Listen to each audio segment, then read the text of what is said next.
قل يا عبادي الذين أسرفوا على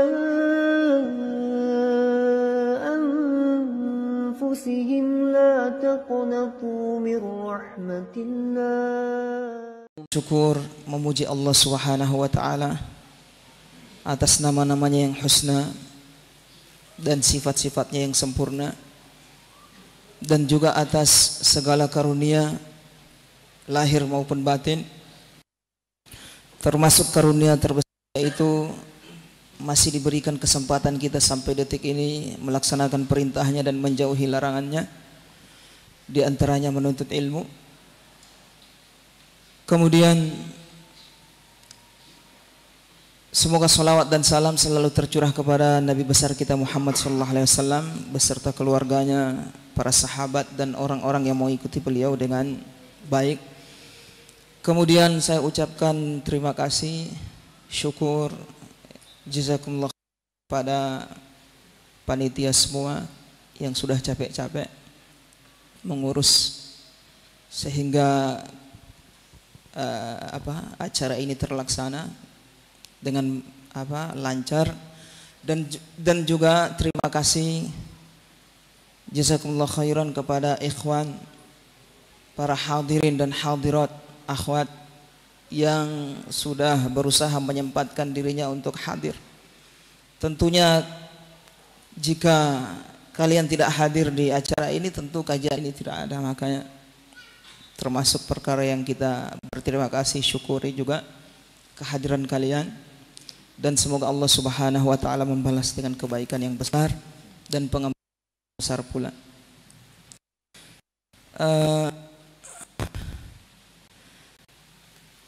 Saya ingatkan kepada semuanya, termasuk kepada diri saya, untuk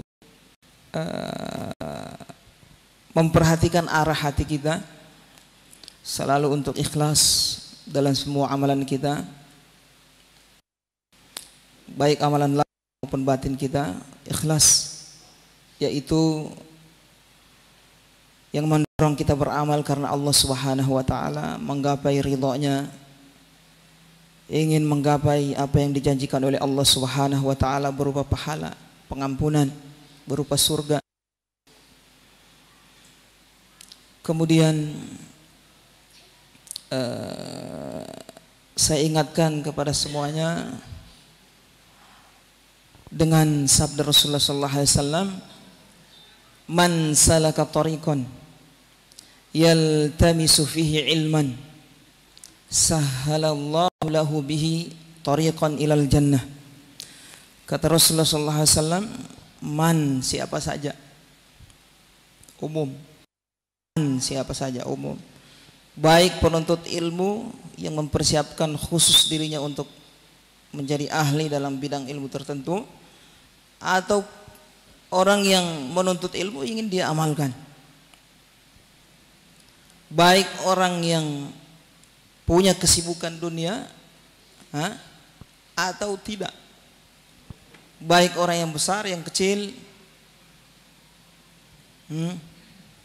ini masuk di hadis yang mulia ini. Man siapa saja, siapa saja. Salaka yang mereka itu salak, berusaha menempuh, berjalan. Tariqon, menempuh jalan. Di sini Rasulullah SAW, para ikhwah semua dan akhwat semua, menyebutkan tariq di sini dalam bentuk mutlak. Kalau dalam bahasa Arab usul fikih, mutlak di sini berarti mana saja jalan yang kita tempuh termasuk di sini. Karena jalan menuntut ilmu untuk bisa dapat ilmu itu banyak. Tapi Rasulullah sallallahu alaihi wasallam mengatakan siapa saja yang menempuh jalan, terserah, selama jalan itu bisa menyampaikan dia pada ilmu. Termasuk duduk kita, pengajian kita ini termasuk menempuh jalan untuk dapat ilmu.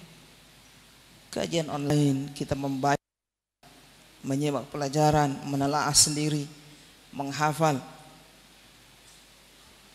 Jadi masuk kita di sini, insya Allah kita berharap demikian. Altamisu fihi ilman, yang lebih menggembirakan lagi. Rasulullah SAW mengatakan, yaltamisu iltimas, dia mencari, mengais. Dalam bahasa Arab iltimas itu muta, meraba, mencari sesuatu yang ingin dia raih, walaupun cuma artinya di sini walaupun tidak berusaha ya, sesuatu yang membutuhkan upaya yang berat, ringan saja supaya bisa ilmu. Yaltamisu fihi iman, supaya bisa dapat ilmu. Ilmu kalau disebutkan dalam Al-Quran, hadis, yang dimaksud adalah agama.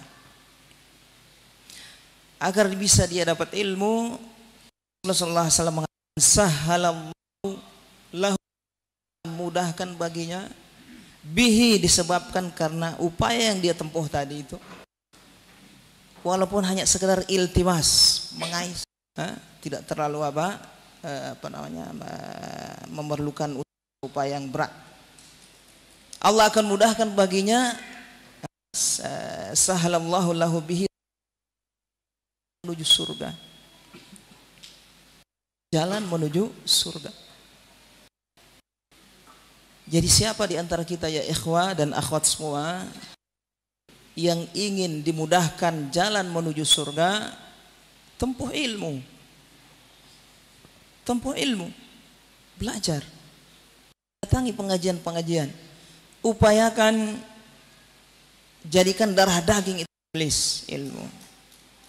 Jangan sampai terpisah, kecuali ini problem sedikit sudah tidak hadir di majelis. Anak sakit padahal masih bisa diurus oleh istri, sudah hadir di majelis. Ada masalah sedikit sudah tidak hadir, padahal masih bisa dia untuk hadir di majelis. Jadikan majelis ya ikhwah, belajar itu darah daging kita.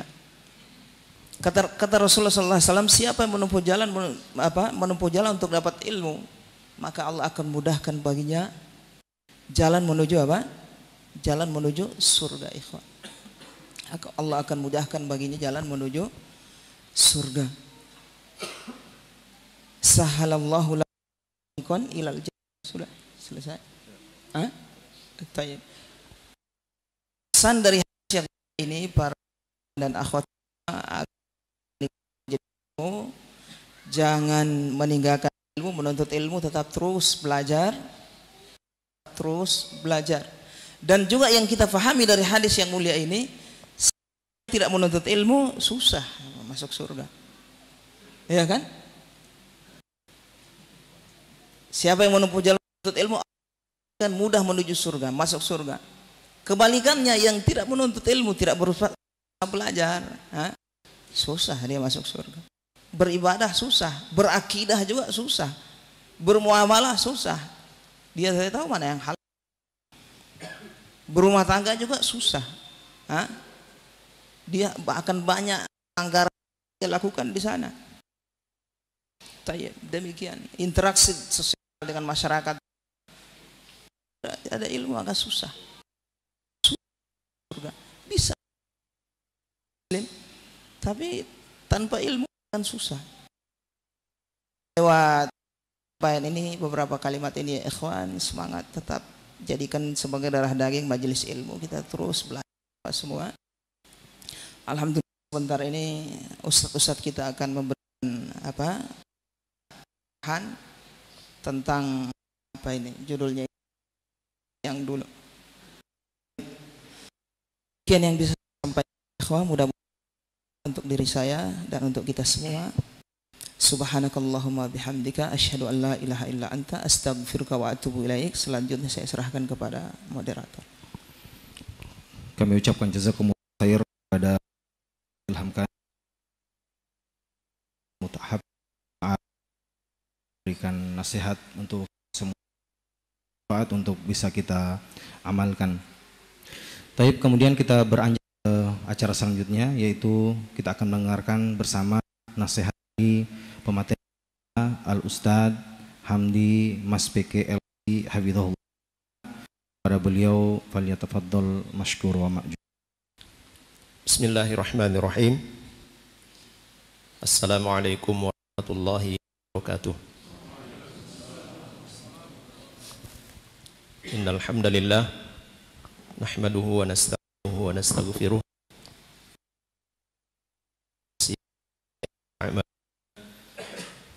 May yahdihillahu fala mudilla lahu wa may yudlil fala hadiya lahu.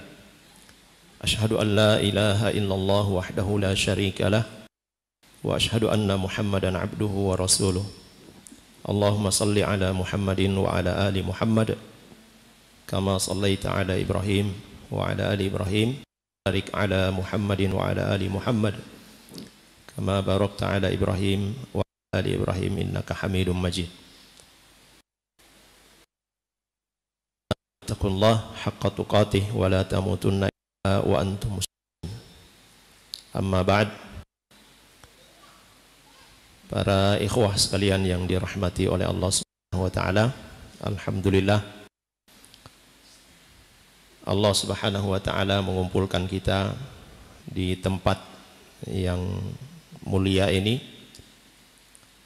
yang insyaallah diberkahi oleh Allah Jalla wa Ala. Semua kita dalam keadaan sehat, alhamdulillah. Mungkin di antara antum ada yang sudah beraktivitas seharian, tetapi saat ini berada di majelis ini, maka ini merupakan satu nikmat dari Allah Subhanahu wa taala. Karena keberadaan kita di majelis ini bagian dari taufik Allah Subhanahu wa taala. Ustaz kita tadi menyampaikan, man salaka tariqan yaltamisu fihi ilman sahalallahu lahu bihi tariqan ilal jannah. Ya, Allah akan memudahkan langkah kita, jalan kita menuju surga. Kita dimudahkan hadir di majelis ini, di majelis ilmu. Dan tentu harapan kita, jalan kita ke surga itu juga dimudahkan oleh Allah Subhanahu wa taala. Dan merupakan nikmat juga dari Allah Subhanahu wa taala. Kita dipertemukan ya dengan Ustadz Muflih Safitra, ya hafizahullah taala, ya mungkin ini kita dengar tilawahnya beliau atau video-video pendeknya beliau yang serius, kadang juga ada sedikit kocak-kocaknya. Kita lihat di YouTube sekarang, kita ya, berpapasan langsung. Ya, kita ucapkan jazahullahu khaira, bersedia untuk datang ke Gorontalo. Ya, tetapi sebenarnya beliau juga ya punya tanggung jawab di Gorontalo karena keluarga berdarah Gorontalo saja. Mudah-mudahan ya ini bukan yang pertama, ya, tetapi akan terus ya berlanjut insyaallah. Ini nikmat dari Allah Subhanahu wa taala. Ya, sebagaimana yang disebutkan salah satu dari imam para salafus saleh, bahwa di antara nikmat yang tersisa adalah berjumpa dengan para ikhwan, ya saudara-saudara seiman yang berjalan di atas sunnah Nabi sallallahu alaihi wasallam, yang mendakwahkan sunnah Nabi sallallahu alaihi wasallam. Itu nikmat yang tersisa. Hadirin dan hadirat yang dirahmati oleh Allah Subhanahu wa taala. Tema kita pada malam hari ini, masya Allah, ya, merindukan kita yang dulu, di awal-awal atau di masa-masa awal kita mendapatkan taufik dari Allah Subhanahu wa taala. Semangat kita untuk menghadiri majelis-majelis ilmu dulu. Semangat untuk melakukan amalan sunnah ya, yang baru kita ketahui. Bahkan mungkin ada di antara kita saking ngejosnya, ya, kalau bahasa kita atau istilah kita ya sapu rata, Ya. Tetapi dengan proses terus belajar tidak berhenti, maka mulai mengetahui ternyata harusnya seperti ini. Dan memang ya, hampir di setiap majal di awal-awal itu memang ngejos. Ya. Silat juga baru jurus 1, 2 itu sudah pasang dada, mau menantang semuanya, padahal baru 1, 2. Tapi semakin dia terus berproses, ya, dia akan semakin tunduk, akan semakin tawadhu. Ya, maka ya, perjalanan kita di dalam hidayah Allah Subhanahu wa taala, taufik Allah Subhanahu wa taala, harus kita pantau, harus kita imbangi dengan terus menghadiri majelis-majelis ilmu. Dan hal yang paling penting untuk kita perhatikan para ikhwah sekalian, ketika kita memulai sesuatu yang baik adalah kita memperhatikan orientasi kita, niat kita.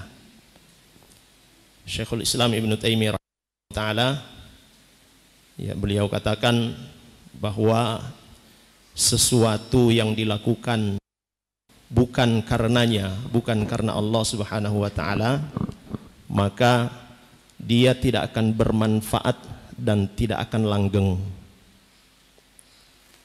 Demikian juga ada sebuah ya perkataan, maka lillahi abqa au yabqa.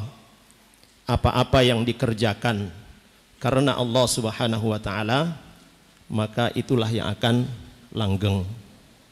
Sehingga itu para ikhwah dan akhwat sekalian, senantiasa kita memperhatikan amal yang kita kerjakan, selalu kita perbaiki niat-niat kita. Di awal dulu kita begitu bersemangat, bagaimana semangat kita sekarang? Di awal kita rajin menghadiri majelis ilmu, bagaimana sekarang? Saya mengetahui beberapa di antara ikhwah di mana ada majelis ilmu dihadir. Tetapi seiring perjalanan waktu, ketika majelis semakin bertambah, ya ustadznya cari mana dia? Sudah jarang kelihatan. Ya. Ini apabila kita mendapati, ya, menengok kanan dan kiri kita, ikhwah kita yang sedari awal kita bersama-sama dalam majelis ilmu, dan kemudian saat ini sepertinya sudah jarang atau bahkan tidak pernah lagi kelihatan, carilah dia. Ya, jangan dijauhi, tapi cari dia. Terkadang ada di antara kita yang punya problem, punya masalah, tapi dia tidak ingin mengungkapkan masalahnya. Dia pendam sendirian. Tetapi itu kemudian berefek padanya, dia meninggalkan teman-temannya. Ya, ini sebenarnya kurang baik. Ya. Kalau punya masalah, ya carilah teman yang baik, teman yang soleh. Ya, ya. Mudah-mudahan dengan demikian bisa meringankan beban yang dia hadapi, ya.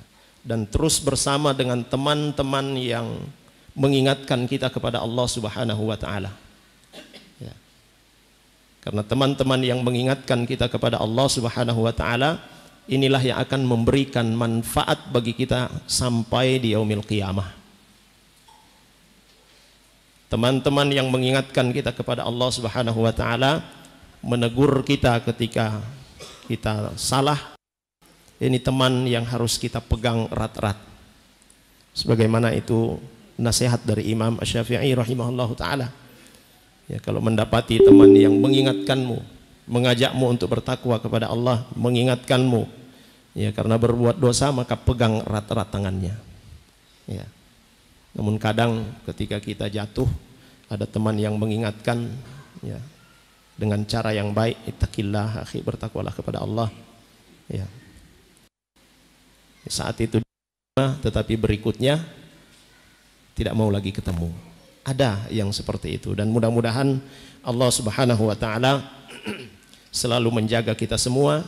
Dan bila ada ikhwah ataupun akhwat yang sudah jarang lagi kita lihat di majelis, sudah kembali lagi kepada sebelumnya, padahal dia telah diberikan taufik oleh Allah Subhanahu wa taala, kita doakan, kita cari, ya, kita ajak kembali, dan kita doakan semoga tetap diberi hidayah oleh Allah Subhanahu wa taala, diberi taufik oleh Allah Subhanahu wa taala, dan diistiqomahkan di atas sunnah Nabi sallallahu alaihi wasallam. Ya, karena keistiqomahan itu, sekalian, sebagaimana yang disebutkan Syekhul Islam, ya, afdalu al-karamat. Ya, keistiqomahan itu adalah karomah yang paling afdal, yang paling utama, dan istiqomah itu berat. Ya, maka kita selalu juga berdoa kepada Allah Subhanahu wa taala sebagaimana Nabi sallallahu alaihi wasallam senantiasa mengucapkan doa ini, ya muqallibal qulub tsabbit qalbi ala dinik. Wahai yang membolak-balikkan hati, teguhkan hatiku, ya, di atas agamamu. Mudah-mudahan, ya, ini bermanfaat bagi kita semua, terkhusus untuk diri saya sendiri, dan semoga Allah Subhanahu wa taala memberikan taufik untuk kita semua. Wassallallahu ala nabiyyina Muhammad wa ala alihi wa sahbihi wasallam. Walhamdulillahi rabbil alamin. Assalamualaikum warahmatullahi wabarakatuh.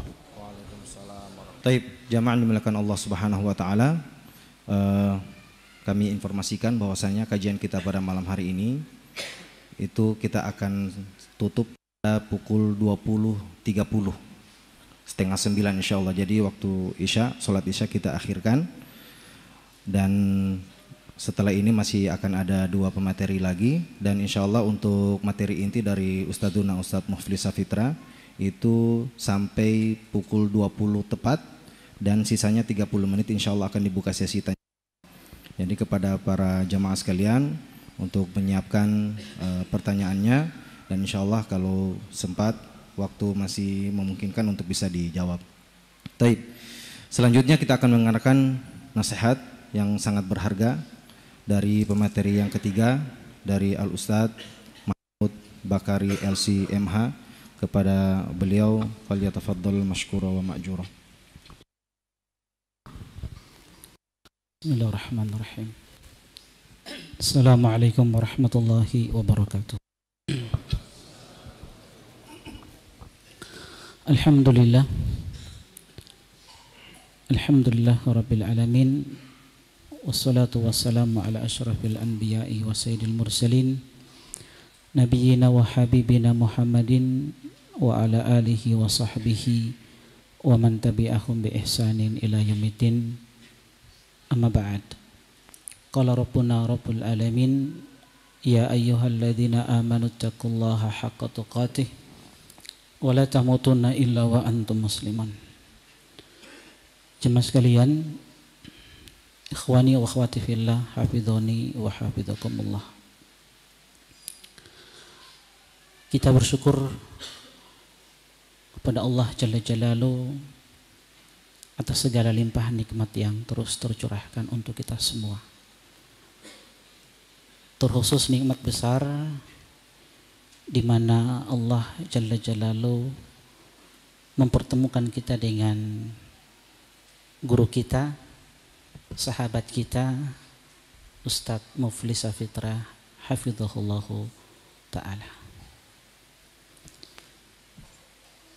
Asatidzah yang antum lihat yang duduk bersama beliau ini sebenarnya permintaan beliau sendiri. Kalau kita khususnya anak pribadi, anak ingin dengar nasihat dari beliau, karena hanya ingin mengamalkan hadis Nabi sallallahu alaihi wasallam, wa idastansahaka fansahu. Maka kami duduk di tempat ini bersama beliau, mendampingi beliau untuk menyampaikan beberapa nasihat saja. Sebagaimana yang disampaikan oleh moderator tadi, kita asatidzah diberikan 5 menit untuk memberikan nasihat, dan lebih banyak nanti yang akan memberikan nasihat Ustadzuna Ustadz Muflis Safitra, yang insya Allah Ustadz dari pukul mungkin 7.10 atau 7.10 Ustaz sampai jam 8 Ustaz. Mungkin ada 1 jam Ustaz. Iya, karena Ustaz, kita butuh nasihat-nasihat dari antum. Di majelis yang mulia ini teman-teman sekalian rahimani wa rahimakumullah, tidak akan panjang lebar untuk nasihat-nasihat. Ana hanya ingin menukilkan satu kisah keadaan salaf dahulu berkaitan dengan tema kita, rindu kita yang dulu. Di awal-awal ketika kita hijrah mendapatkan bagaimana kenikmatan di dalam beribadah. Di awal-awal kita hijrah, antum pernah kan bagaimana ketika antum menangis di malam hari. Dan itu di awal-awal anak dapat hidayah, Allah beri tunjuk. Di tahun 2004 berangkat ke Makassar, belajar di salah satu ma'had yang ada di Makassar, Ma'had Albir. Di awal-awal anak dapat hidayah, begitu kita Masya Allah belajar.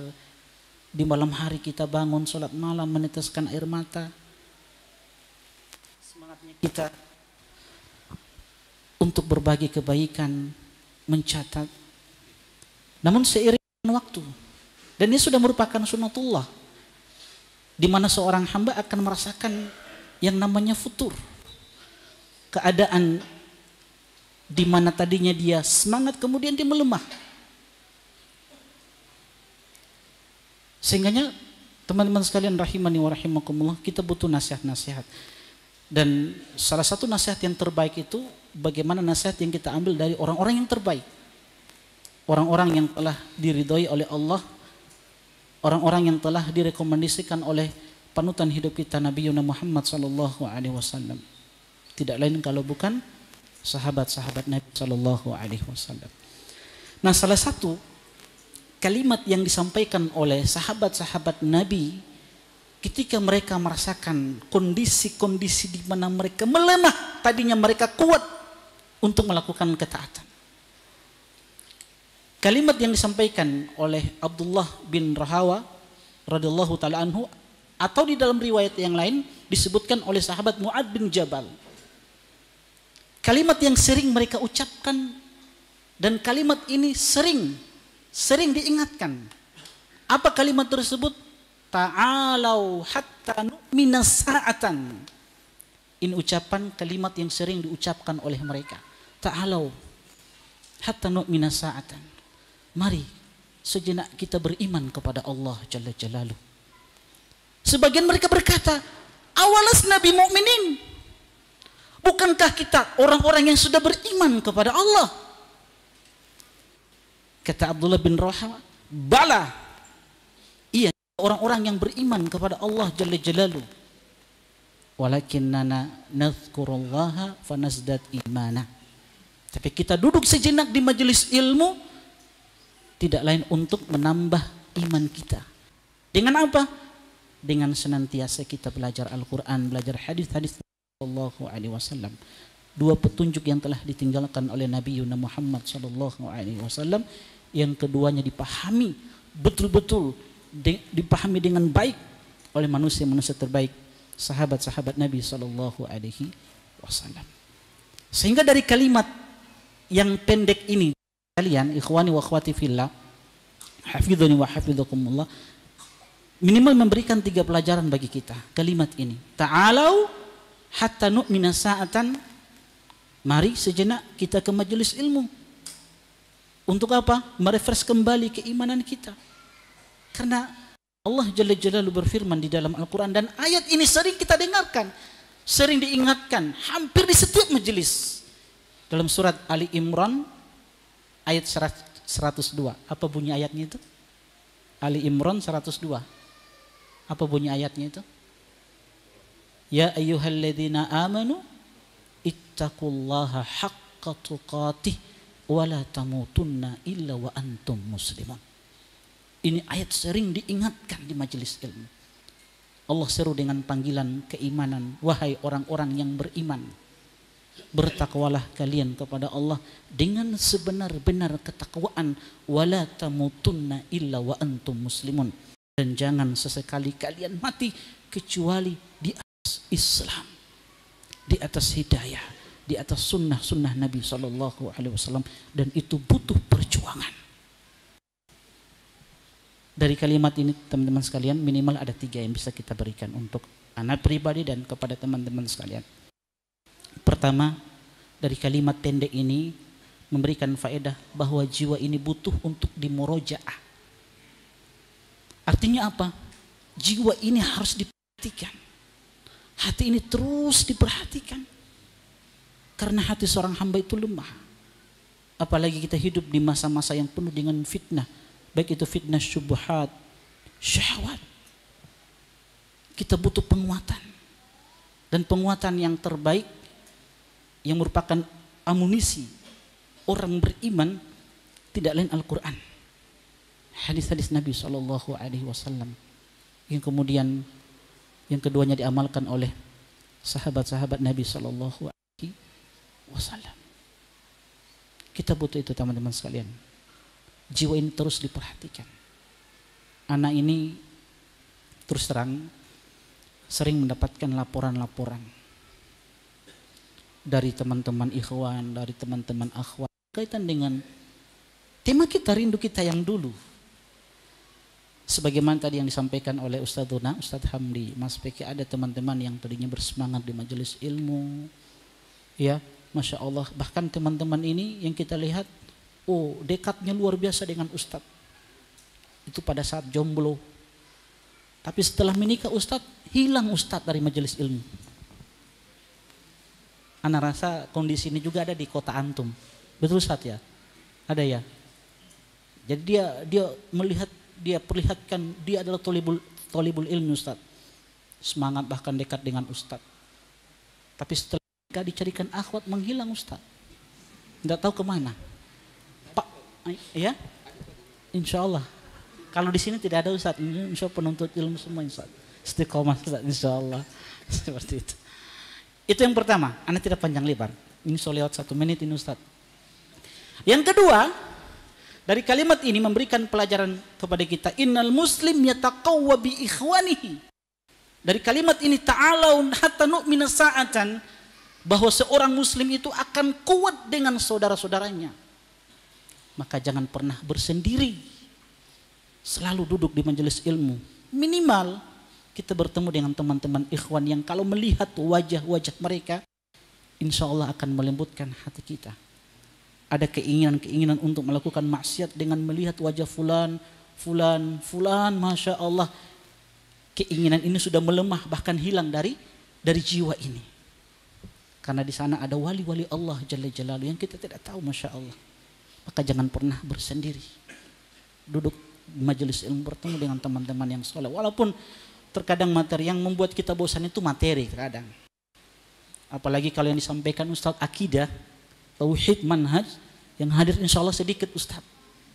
Tapi kalau pembahasan nikah A sampai Z, apalagi pembahasan bab terakhirnya poligami Ustadz, Masya Allah banyak yang hadir Ustadz. Ya, yang laki-laki Ustadz. Perempuan tidak mau. Seperti itu. Jadi anak dapat laporan-laporan banyak, apalagi berkaitan dengan kasus rumah tangga. Yang notabene-nya rata-rata dari teman-teman yang sudah pada ngaji, bukan orang-orang awam. Yang sudah pada ngaji. Ada yang jatuh kepada perzinahan disebabkan karena circle-nya. Ada ikhwan yang datang ke anak, dia sudah akui kesalahannya. Dia ngaku, anak sudah berzina Ustadz. Dan anak bertobat beberapa hari yang lalu. Beberapa hari yang lalu datang ke anak. Dia sudah akui kesalahannya. Dia mau bertobat. Dia minta nasihat. Anak sudah jatuh dalam perbuatan zina Ustadz dengan teman sekantor anak Ustadz. Mana air mata antum yang dulu yang antum rasakan di awal-awal hijrah. Nikmatnya yang luar biasa. Ketiga, saya lihat 2 menit Ustadz, 1 menit lagi. Ketiga, iman ini perlu dikuatkan. Iman ini harus dikuatkan. Nah, perkara yang menguatkan iman nanti dijelaskan oleh Ustadz Mufli insyaallah. Seperti itu. Allahu ta'ala alam. Ini yang dapat Ana sampaikan. Sedikit nasihat, mudah-mudahan bermanfaat untuk kita semua. Semoga Allah Jalla Jalaluhu senantiasa memberikan keistiqomahan untuk kita semua, dan semoga Allah wafatkan kita di atas sunnah-sunnah Nabi Sallallahu Alaihi Wasallam. Wassallallahu nabiyina Muhammad wa ala alihi washabihi ajmain. Assalamualaikum warahmatullahi wabarakatuh. Waalaikumsalam warahmatullahi wabarakatuh.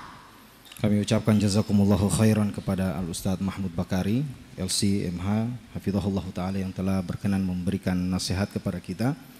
Semoga bisa bermanfaat dan kita amalkan dalam kehidupan kita sehari-hari. Taib, ikhwan dan akhwat yang insyaallah dirahmati Allah Subhanahu wa taala, kita masuk pada acara inti yang kita tunggu-tunggu pada malam hari ini, yaitu nasihat dari guru kita Ustadz Muflih Safitra tentang rindu kita yang dulu. Tentunya kalau melihat dari tema ini sudah disinggung juga oleh para pemateri sebelumnya. Ini berkaitan tentang bagaimana kiat-kiat mengatasi rasa futur atau malas ya, di dalam beribadah, malas di dalam menuntut ilmu. Karena fenomena yang kita alami sekarang, makin sedikit ya, teman-teman kita yang kembali hadir di majelis ilmu, terutama setelah pandemi ya. Mungkin di masa pandemi karena kebijakan pemerintah kita banyak di rumah dan jarang melakukan kajian secara offline. Tapi qadarullah setelah selesai pandemi, kita yang pandemi ya. Kita sudah mengalami pandemi sendiri, tidak muncul-muncul lagi Ustadz. Nah, ini yang perlu kita tanamkan dalam diri kita, bagaimana bisa mengatasi rasa malas atau futur di dalam menuntut ilmu atau dalam beribadah. Sekilas tentang Ustadz Muflih Safitra, beliau adalah seorang da'i yang beliau adalah murid dari Syekh Soleh Fauzan. Syekh Soleh Fauzan sendiri adalah anggota Lajnah Ad-Daimah lil anggota Hay'ah Kibarul Ulama Arab Saudi, dan alhamdulillah beliau mengambil langsung dari Syekh Soleh Al-Fauzan hafizahullahu ta'ala.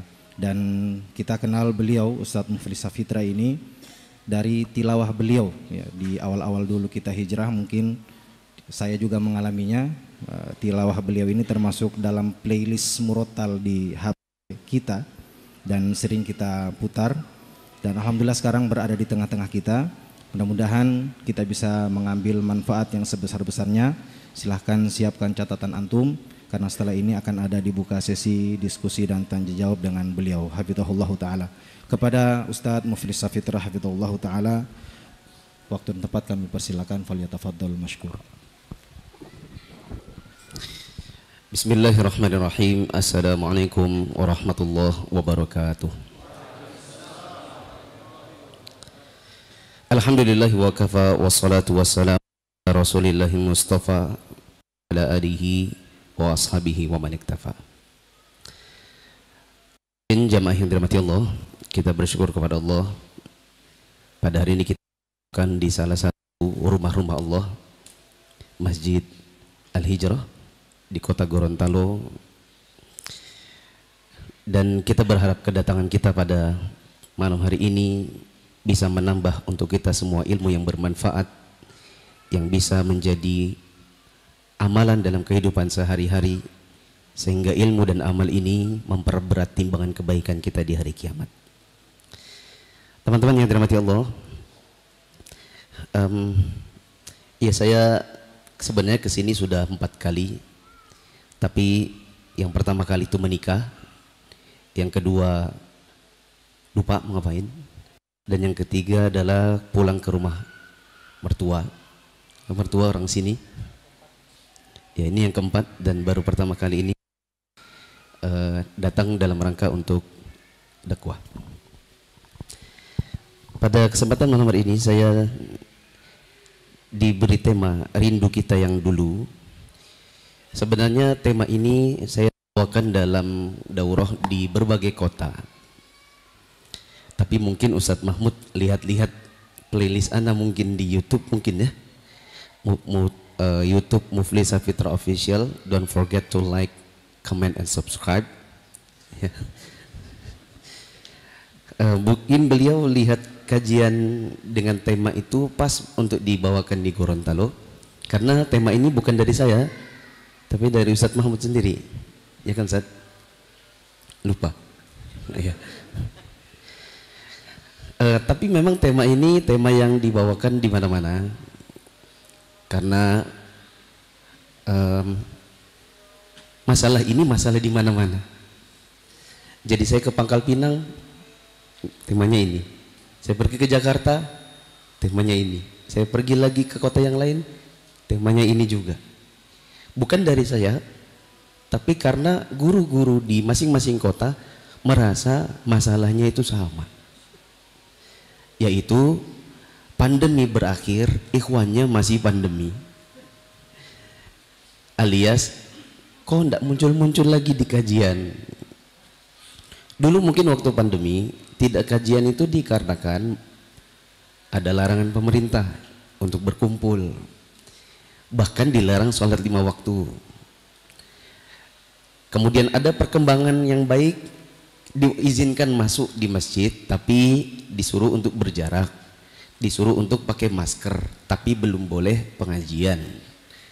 Lama-kelamaan perkembangannya semakin baik, boleh pengajian. Tapi jalan 1 tahun, sekarang tahun 2023, sudah berlalu pandemi itu kurang lebih 2 tahun, ini ikhwannya tetap aja tidak muncul-muncul. Padahal mungkin kajian-kajian dahulu diramaikan oleh para ikhwan. Kalau di Balikpapan dahulu, tempat anak sendiri, sebanyak ini kajian rutin.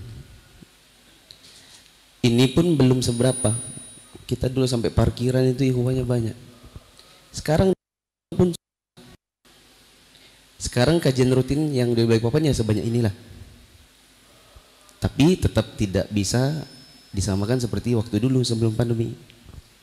Sekarang juga sangat tipis. Ikhwannya intinya banyak yang hilang. Saya kemudian mencoba untuk menggali apa sebab-sebab mungkin banyak orang yang sekarang ini sudah kehilangan semangat, terutama belajar. Dan saya cari bukan dari buku-buku. Saya catat sedikit demi sedikit melalui wawancara. Jadi ketemu ikhwan ngobrol, ketemu ikhwan ngobrol, ketemu beberapa orang ngobrol. Dan apa yang saya ingin sampaikan ini kurang lebih adalah sebab-sebab kenapa banyak orang kehilangan semangat dalam ibadah, khususnya menuntut ilmu, tapi bukan dari kitab-kitab para ulama, melainkan dari apa yang realita saya temukan di masyarakat. Kalau teman-teman mau mencatat, alhamdulillah. Kalau tidak mau mencatat, catatlah. Insya Allah banyak ilmu yang bisa didapat. Kemudian jamaah yang dirahmati Allah, yang ingin saya sampaikan ini sebenarnya ada lebih 13 poin. Tapi sekarang sudah 19.22 dan kita berakhir di jam 20.30, maka kurang lebih hanya ada 1 jam. Oleh karenanya tidak mungkin saya sampaikan semua 13. Tapi 13 poin ini sudah selesai syuting. Saya bikin program namanya Mufid Islamic Academy, ditayangkan di channel YouTube kami yang punya yayasan, yaitu Mufid TV. Mufid ada program namanya Mufid Islamic Academy. Level 10-nya adalah materi ini, 13 poin. Jadi kalau teman-teman mau menyimak lebih utuh, silakan lihat di Mufid TV atau di Muflis Safitra Official, baik di YouTube maupun Facebook. Yang tadi jangan lupa follow, comment, share, and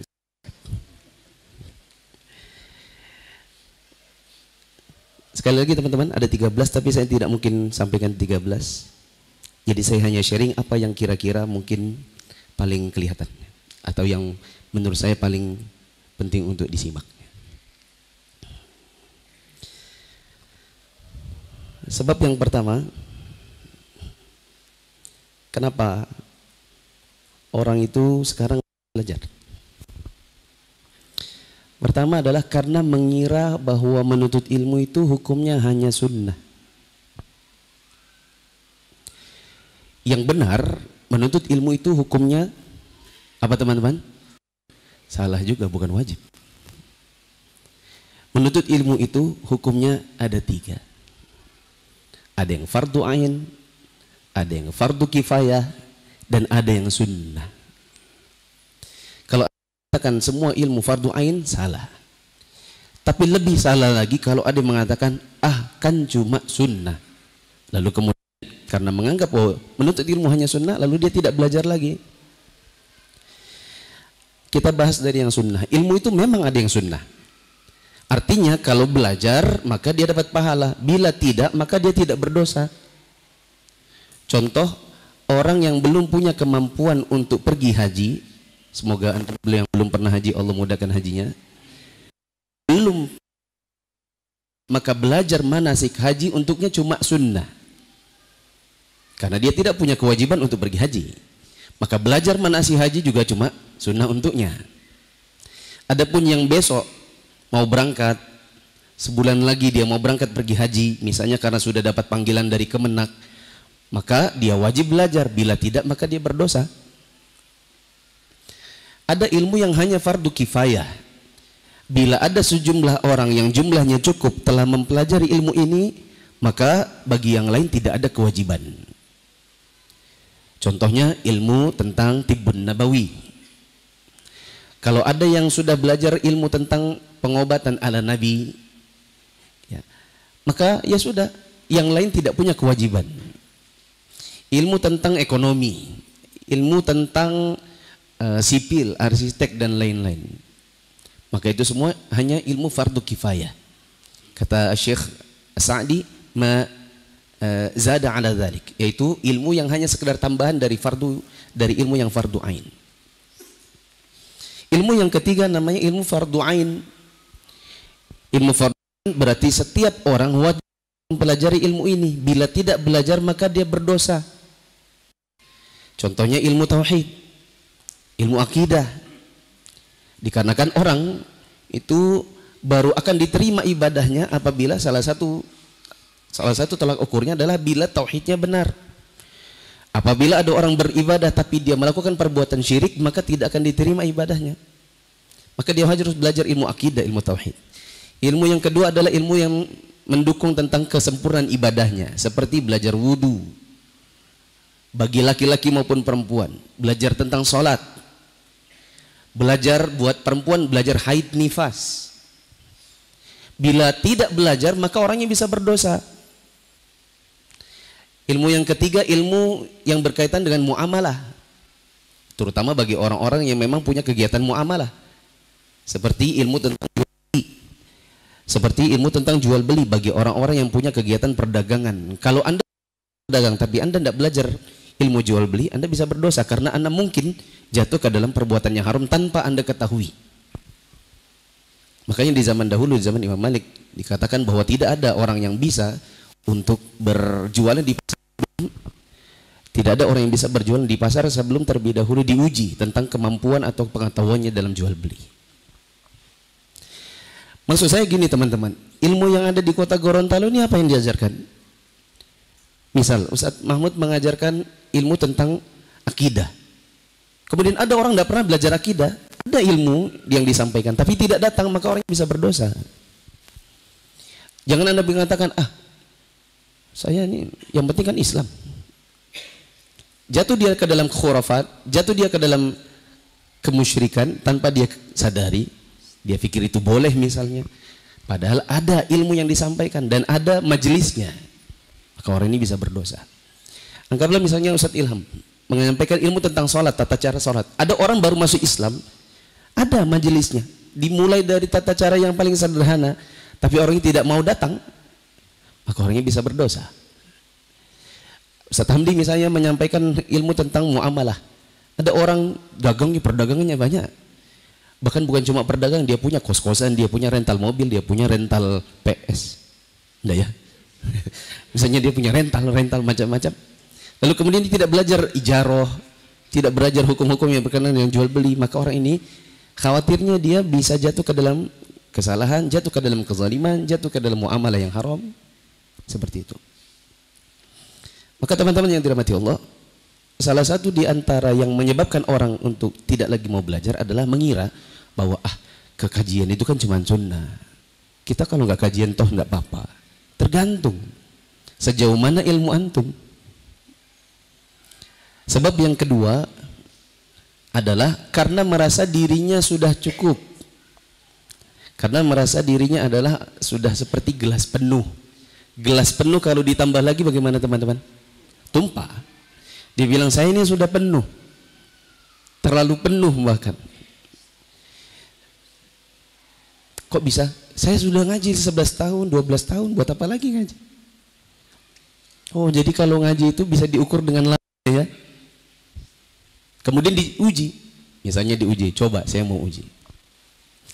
Siapa yang bisa jawab ujian ini? Apa ini namanya? Kue. 1 nampan. Bawa pulang. Bagaimana kalau ada orang kelupaan tahiyat awal dengan tahiyat akhir? Apa yang harus dilakukan bagi orang yang lupa tahiyat awal dan apa yang harus dilakukan oleh bagi orang yang lupa tahiyat akhir tapi statusnya jadi makmum? Saya ulang. Dia sholat zuhur, rakaat kedua imamnya lupa tahiyat awal. Imamnya langsung berdiri. Dipikirnya ini sudah rakaat 3. Apa yang dilakukan oleh makmum?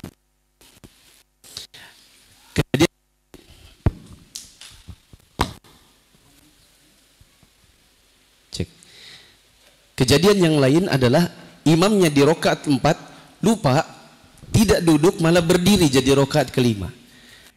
Apa yang harus dilakukan makmum? Siapa yang mau jawab? Coba yang sudah belajar 11 tahun ada? Yang merasa gelas penuh silakan kalau ada yang mau jawab. Ada? Tebak-tebak berhadiah kan enggak apa-apa. Kalau benar alhamdulillah dapat, bisa dijual. Ini aja Ustaz hadiahnya Ustaz. Kacang rebus. Iya Ustaz, jangan ini Ustaz. Oh.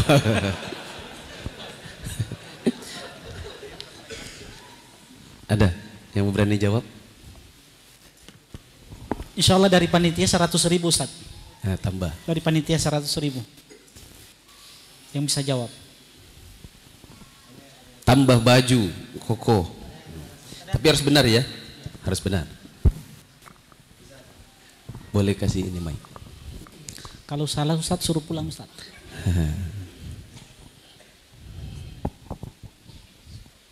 Tapi siap-siap saya uji.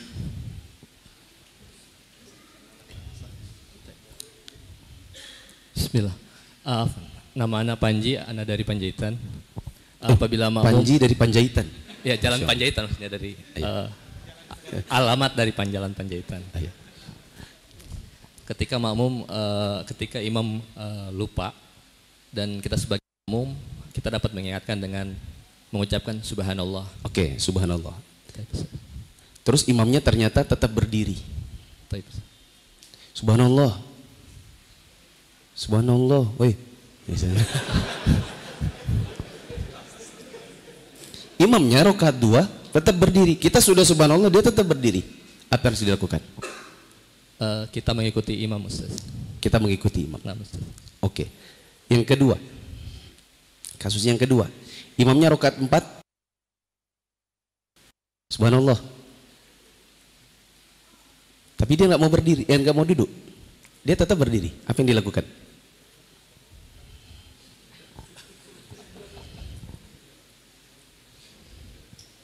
Tidak mau duduk. Masih mengikuti imam Ustaz. Masih mengikuti imam. Nah, Ustaz. Iya, iya. Silakan. Kacang rebus. Kacang rebus. Tapi ini piring betulan ini. Oh ya. Fadhal akhi. Baik, jazakumullah khair. Oh iya, nanti dia mulai. Iya. Tapi jawabannya salah ya. Salah. Iya, enggak jadi 100.000-nya. Untuk kasus yang pertama maka dia wajib ikut imam. Subhanallah, imamnya tetap berdiri, maka memang imam itu tidak boleh duduk. Karena dia sudah mengerjakan satu rukun, yaitu berdiri. Dia tidak boleh turun dikarenakan tahiyat awal itu hanya wajib di dalam sholat. Dan tidak boleh dikalahkan dengan yang rukun. Maka dia, si imam harus tetap berdiri, makmum pun ikut imam, yaitu berdiri.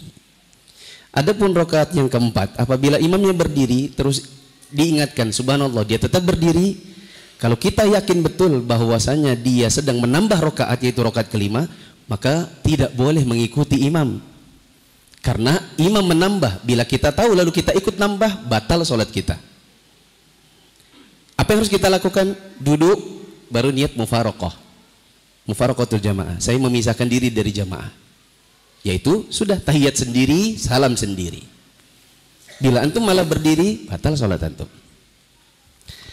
Afwan, bila ada yang 20 tahun ngaji terus dia mengatakan, oh saya sudah 20 tahun, banyak ilmu yang sudah saya timba, terus masa ini belum dapat untuk menjawabnya dan belum bisa menjelaskannya, berarti antum harus ikut kajian.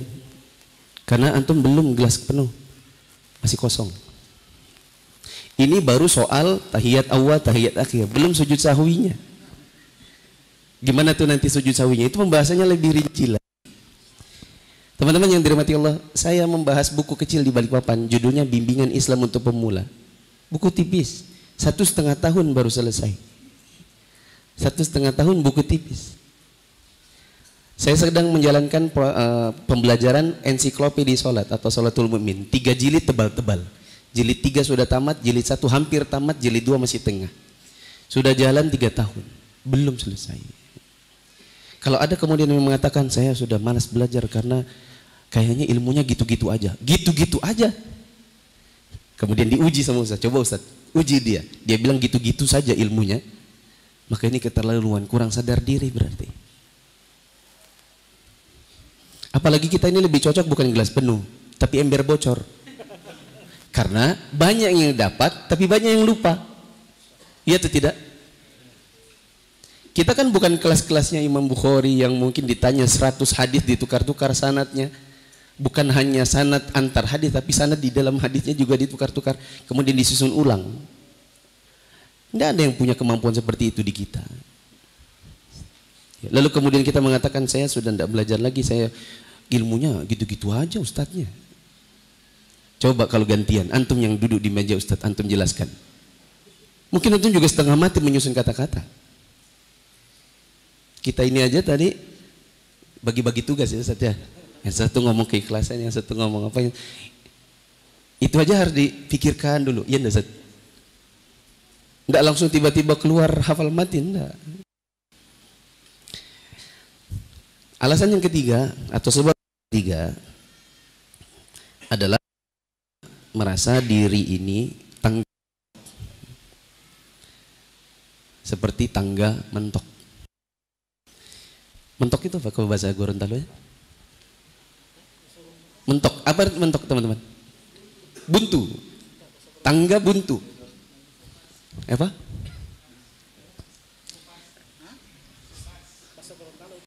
Bahasa apa itu?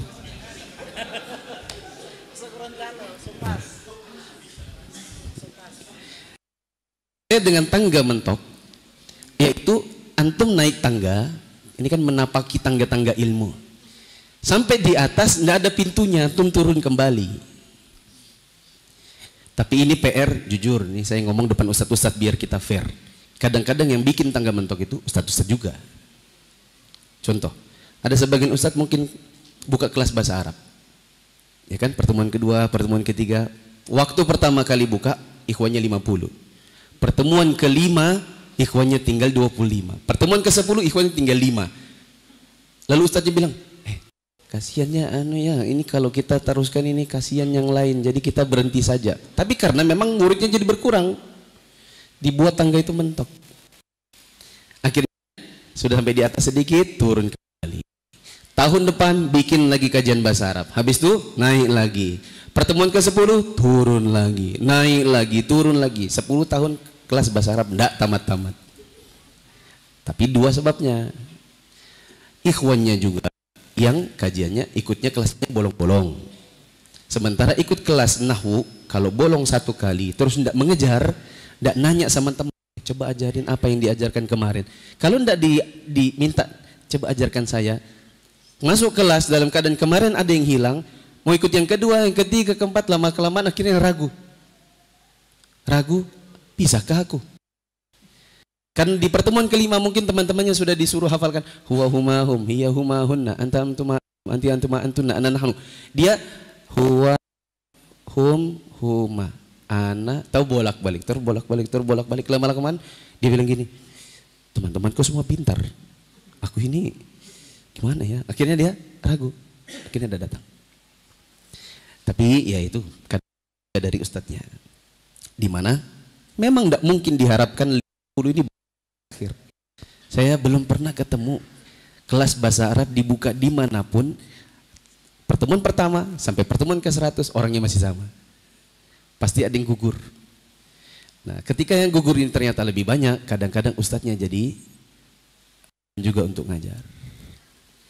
Makanya jujur, saya lebih setuju kalau kajian bahasa Arab itu pakai bayar. Ini ada yang kritisi katanya, kajian apa ini bayar?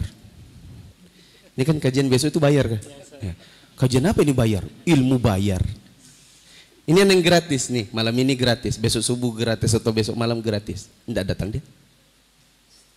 Daya kritisnya mulai. Ya, baik. Tapi saya jujur, ilmu-ilmu alat seperti bahasa Arab itu kadang-kadang harus bayar. Supaya Anda menghargai majelisnya. Dibikin gratis, Anda aja nggak maju-maju. Kalau perlu deposit. Kalau Anda bikin itu deposit. Antum ikut kelas bahasa Arab, setiap 10 pertemuan Antum bayar 250.000. Cek. Bayar 2 cek. Bayar 250.000. Bila 10 pertemuan Antum hadir terus, 250-nya balikin. Gratis. Jadi 250 itu hanya jaminan untuk Antum menghargai majelis. Gitu. Atau di kajian bisa dibuat seperti itu, Ustaz. Deposit, Ustaz. Itu namanya kursus. Ya, privat. Dibikin kelas terbatas 50 orang, masing-masing bayar 250 untuk 10 pertemuan. 10 pertemuan full, maka Antum bisa ambil kembali itu 250. Lalu kita akad baru lagi, 10 pertemuan ke depan Antum harus ikut 11 sampai 20. Bila Antum hilang, berarti uang Antum tidak balik. Sebesar berapa yang hilang? Sebesar yang Antum tidak muncul. Kalau Antum muncul 5, berarti tidak muncul 5, berarti 5 kali 125.000 Antum tidak dikembalikan duitnya. Dimanakan itu duitnya? Bukan buat saya, buat pembangunan masjid. Ya, karena banyak ikhwan yang hanya ikut-ikutan, setelah itu hilang juga dia. Berikutnya, sebab yang paling menurut saya, yaitu tidak ada saluran ilmu. Tidak ada saluran ilmu.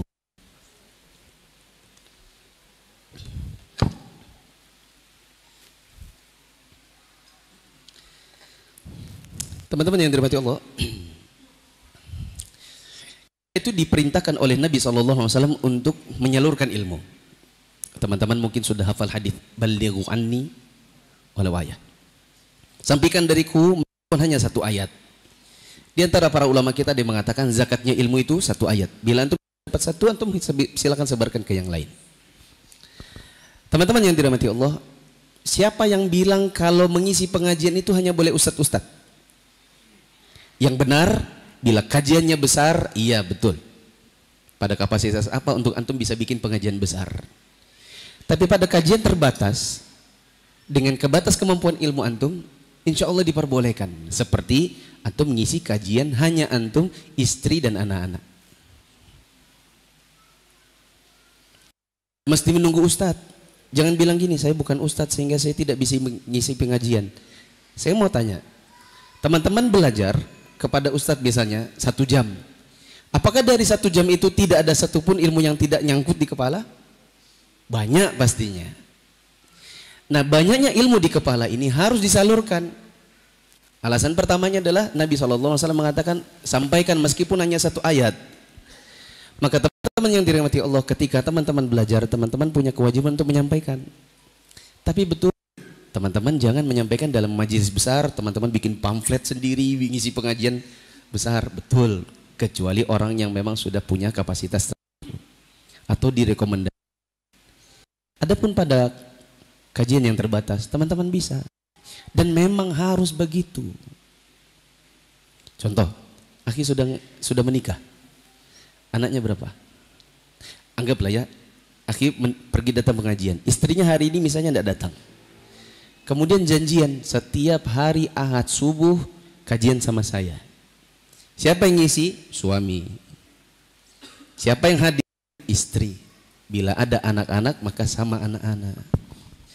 Apa yang disampaikan? Jawabannya yang disampaikan adalah yang sudah teman-teman dapatkan di kajian. Cek, itu bapak saya. Coba angkat tangan kayak. Nah. Beliau itu guru pertama saya. Karena beliau dulu ikut pengajian Muhammadiyah. Salah satu pimpinan daerah. Pada hari-hari tertentu bapak sholat di rumah. Lepas dari hukum sholat berjamaah harusnya di masjid. Tapi waktu itu tahun 90-an bapak sholat di rumah. Kalau di Wita, di sini Wita bukan? Iya. Wita. Di Wita maghribnya jam 6 lebih 10. Tidak tahu kalau di sini. Sementara jam 6 lebih 10 itu waktunya senseiya sama satu hitam. Seumuran. Kita itu kalau Bapak, Assalamualaikum warahmatullahi. Kita tuh rasanya kan TV. Jam 6 lebih 20 itu adalah timingnya ketemu musuhnya Satria Baja, kayak apa itu matinya. Tapi kalau bapak sudah Assalamualaikum warahmatullahi, terus dia berbalik dan dia menambahkan salam yang ketiga, Assalamualaikum warahmatullahi wabarakatuh, itu langsung stres. Aduh, ceramah lagi ya. Ceramah lagi, kita tidak tahu. Akhirnya kita tahunya matinya itu musuhnya di mana. Besok kalau sekolah sebelum jam 7 cerita dulu, kayak apa tadi matinya, itu musuh siluman belalangnya kayak apa gitu. Tapi kita dapatkan manfaat. Orang tua ngisi pengajian. Bapak saya, apa yang beliau isi kepada kami? Bukan kitab usul fikih, bukan ngaji kitab. Bapak hanya ceramah apa yang membentuk jiwa kami. Seperti tentang berbakti pada orang tua. Dan isinya bukan dalil-dalil. Bapak hanya menceritakan bagaimana bapak kepada orang tuanya di kampung. Rekang. Lebih tepatnya di Lembuang. Apa yang dilakukan oleh anak kepada bapaknya, kepada ibunya.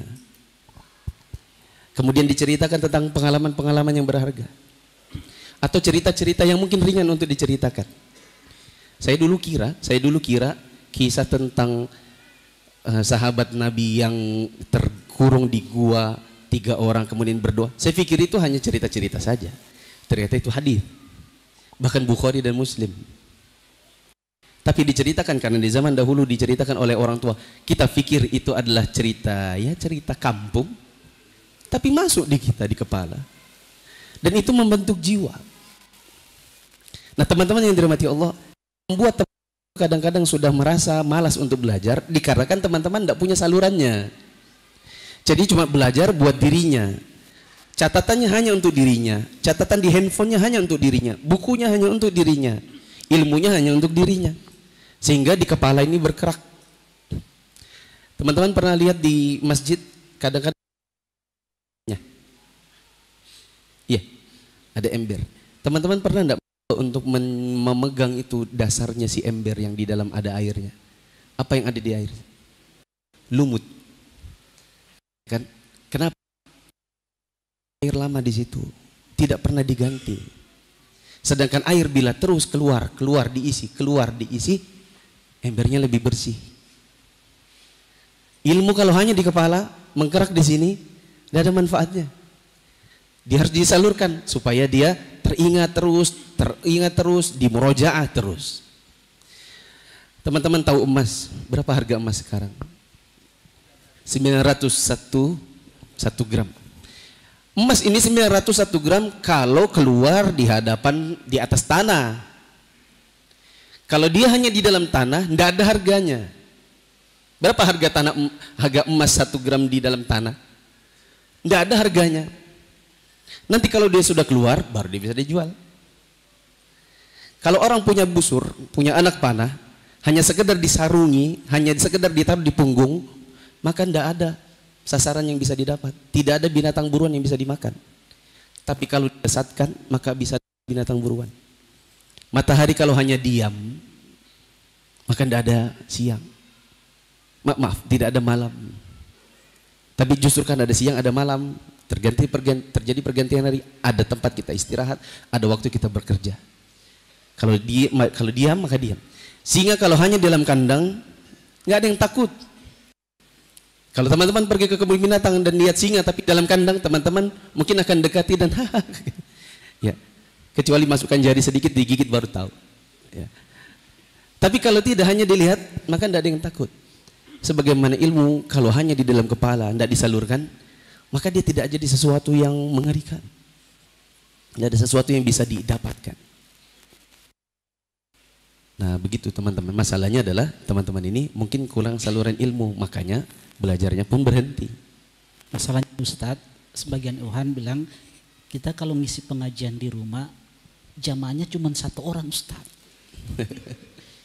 Kira-kira bagaimana Ustadz solusinya? Kita kalau ngisi pengajian di rumah jamaahnya cuma 1, siapa? Istri. Saya ingat waktu saya mau menikah, istri itu mempersyaratkan, saya mau menikah denganmu asalkan ajarkan saya bahasa Arab. Maksudnya dia mau murojaah. Dan ternyata tidak terjadi. Tapi kalau sekarang karena istri saya sudah sering saya bawa keluar kota dan dia selalu ngisi pengajian bagian ummahat. Kadang saya ngajarin dia teknik bicara, teknik presentasi, kemudian contoh-contoh. Karena mungkin dia ngerti secara teori, adapun contoh kekinian yang saya hadapi di versi laki-laki saja saya kasih dia. Ajarkan istri saya. Ya. Yang jelas teman-teman, kalau kita hanya sekadar belajar dan belajar tapi tidak pernah disalurkan, maka itu yang akhirnya kita bosan belajar.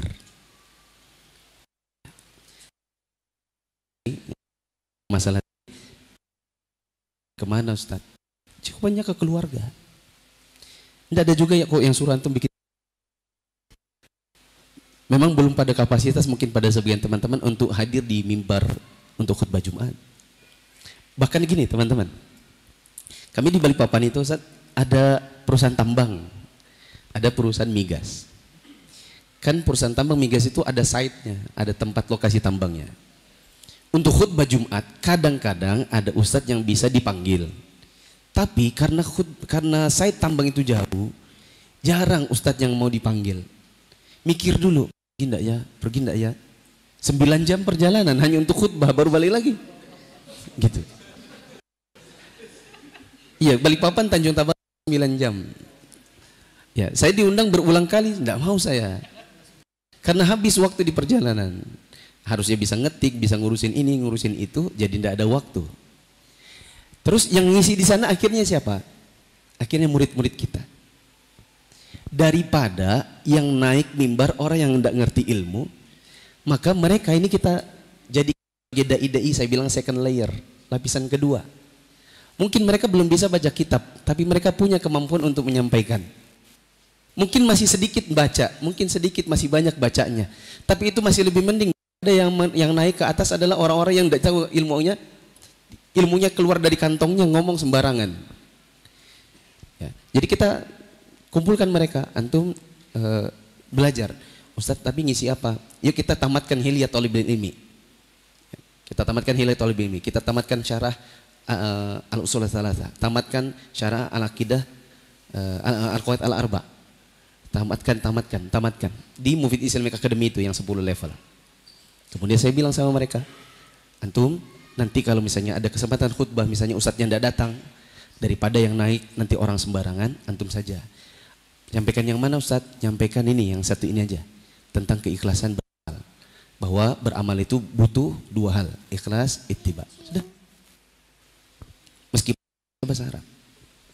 Karena toh kalau bahasa Arab datang, toh tidak datang-datang karena terlalu jauh. Gitu. Yang ke berapa? Yang menyebabkan orang itu jadi dan untuk belajar atau semangatnya dalam beribadah, terutama menuntut ilmu, salah satu yang paling besar adalah pengaruh pergaulan dan pertemanan. Orang di zaman sekarang bilang circle. Circle-nya memang dukung. Misalnya teman-teman di sini ada orang main futsal, Ustaz. Futsalnya malam-malam atau pagi? Pagi jam 6. Nggak ada futsal malam? Nggak ada. Kebetulan saya kapten ke-11-nya. Kaptennya. Kalau antum misalnya hobi futsal dan kaptennya kayak beliau, nggak mungkin antum dibikin di jam sholat. Tapi kalau antum ikut kesebelasan, namanya kesebelasan, atau klub. Nah, kalau ikut klub yang mainnya jam maghrib, misalnya mereka bilang kita sewa dari jam 7 sampai jam 9. Sementara jam 7 sekian itu waktu sholat isya. Terus kalau kita bilang, saya dulu ya mau pergi sholat isya. Mau pergi sholat isya. Lalu mereka bilang, nanti kalau kamu sholat isya habis waktu. Kita sudah nyewa ini 1 jam, 2 jam, harganya sekian. Kalau kamu sholat isya dulu, uang sewanya sayang gitu. Jadi kadang-kadang kita jadi jadi kehilangan semangat untuk belajar atau beribadah dikarenakan circle pertemanan kita yang mempengaruhi. Apa kata Nabi SAW? Almar'u ala dini khalili. Falyanzur ahadukum man yukhalil. Seseorang itu bisa dilihat agamanya dari agama temannya atau teman dekatnya. Maka hendaklah setiap dari kalian lihat siapa yang menjadi teman dekatnya.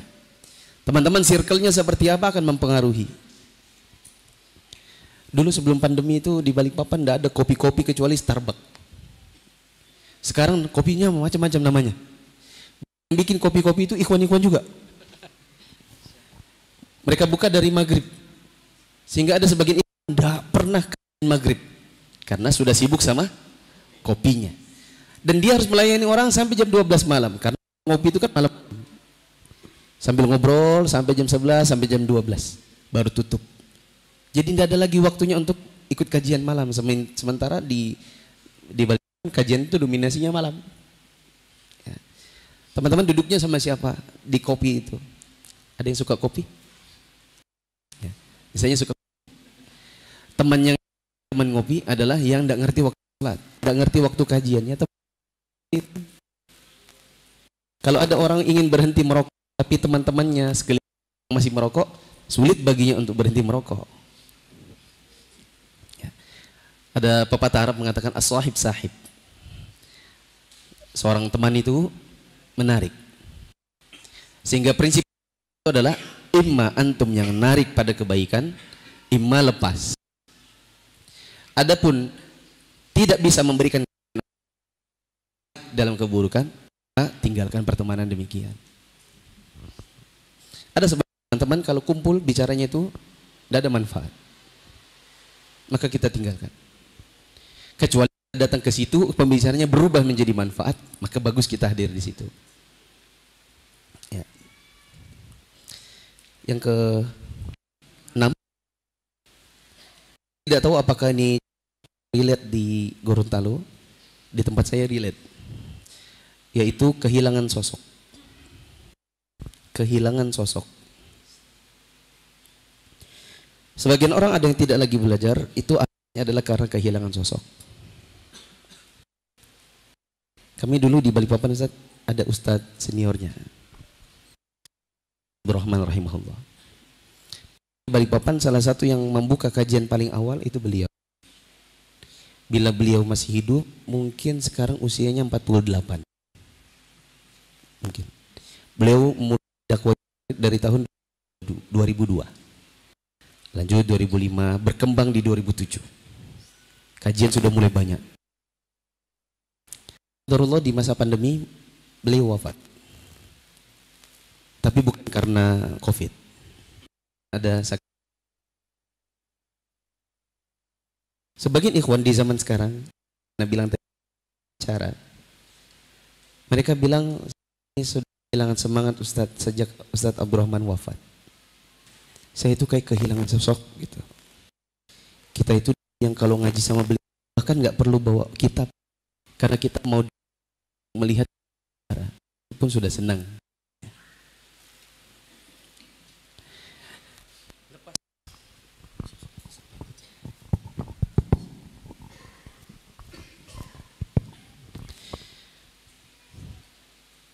Saya bilang, bila saya di posisi seperti Ustadz Abdurrahman, saya wafat, kemudian orang berhenti belajar, justru saya merasa sedih. Karena satu, ilmu saya berhenti berarti. Yang kedua, berarti orang belajar bukan karena cinta ilmunya, cinta sayanya. Karena kita itu tidak pernah mengajarkan kepada para madoi kita, ini loh ilmu, tapi saya ya yang bawanya. Kalau bukan saya jangan cek.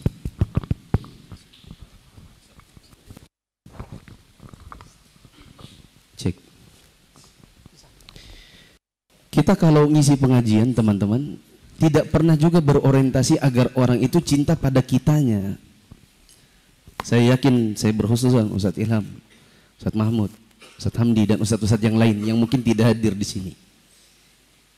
Kita tidak pernah berorientasi agar teman-teman hadir supaya cinta kepada kaminya. Kami ingin teman-teman hadir dan ikut pengajian untuk cinta kepada Allah, cinta kepada Rasulullah, cinta kepada agama ini, cinta kepada amal. Sehingga siapapun nanti yang mengajarkannya, meskipun bukan kami, dan setelah kami wafat, kami harapkan untuk terus belajar. Bahkan yang sudah pernah belajar kepada kami terus meningkatkan ilmunya sampai dia mengajar. Itu yang kita inginkan, ya tidak? Kalau kemudian ada yang mengatakan saya sekarang sudah malas belajar, soalnya Ustadz Mahmud sekarang sudah wafat. Ya, oke. Salah. Mungkin ada yang berkata, saya malas belajar untuk kepada Ustadz Mahmud. Kenapa? Poligami. Teman-teman tahu kan istrinya berapa? Tidak perlu saya bongkar ya. Karena ada sebagian yang mungkin seperti itu. Kita katakan berarti waktu Anda belajar orientasi Anda salah. Kesalahannya adalah Anda hadir karena gurunya, bukan karena ilmunya. Ini kesalahannya. Kita justru sedih teman-teman yang terhormat kalau kemudian teman-teman belajar karena cinta kepada kitanya. Karena kita ini siapa? Antum mungkin cinta kepada kami hanya karena melihat zahirnya, belum melihat kami aslinya.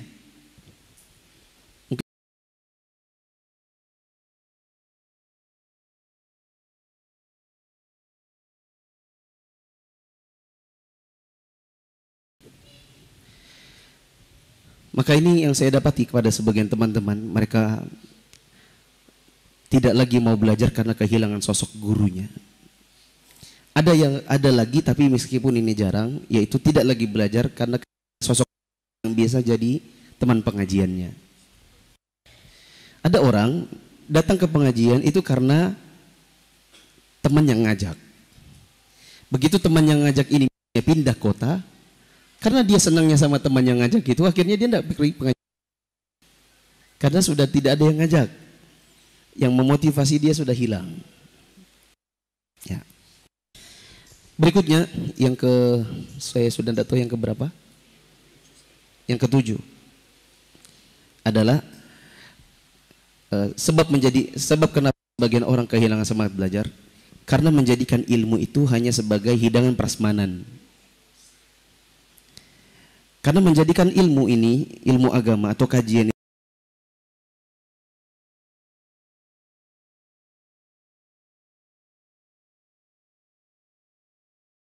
breakfastnya teman-teman bisa ambil all you can eat. Atau teman-teman makan prasmanan pengantinan meskipun nggak diundang. Ya. Kadang yang diundang itu Mahmud dan keluarga, Mahmud bawa juga tetangganya. Ya. Oke, kita datang ke prasmanan. Kalau kita lihat prasmanan, kita hanya akan ambil yang betul. Ilmu itu tidak seperti itu. Ilmu itu bukan yang mana yang disuka saja lalu diambil. Yang benar adalah ilmu yang wajib diambil meskipun antum tidak suka. Bagaimana cara orang menjadikan ilmu itu sebagai prasmanan? Di antaranya, boleh dicatat. Contoh orang mengambil ilmu dengan metode prasmanan. Yang pertama, hanya mau kalau ustadznya kibar. Kalau ustadznya kibar, harus doktor baru datang. Kalau tidak, maka tidak. Yang kedua, ustadznya harus yang luar kota. Kalau ustadznya bukan luar kota alias lokal, tidak datang. Tunggu ustadz luar kota baru datang. Coba angkat tangan, berhadiah pisang. Yang kalau ustadz luar kota baru datang, coba angkat tangan. 100.000 tambah. Sebagian orang ada yang jujur di kajian saya, Ustaz. Di kajian Anda itu tahun 2022, kan kita sudah kajian itu mulai dari 2020. Saya bilang, berhadiah uang 100.000 bagi yang baru datang hari ini sejak pandemi selesai. Ada yang angkat tangan. Saya bilang, nih ambil, keterlaluan. Karena sudah 2 tahun kajian jalan, dia baru datang di kajian itu. Jadi kalau ustadznya adalah yang luar kota baru datang. Ketiga, tunggu ustadz senior. Kalau tidak senior tidak datang. Ini kalau seandainya tidak ada kamera, saya sebut nama satu-satu. Cuman tidak enak.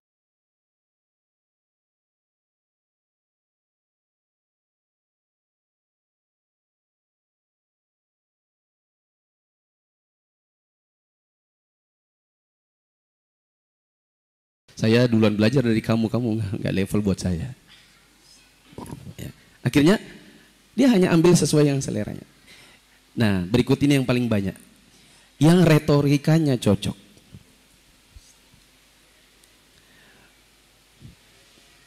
Prasmanan ini yang retorikanya cocok.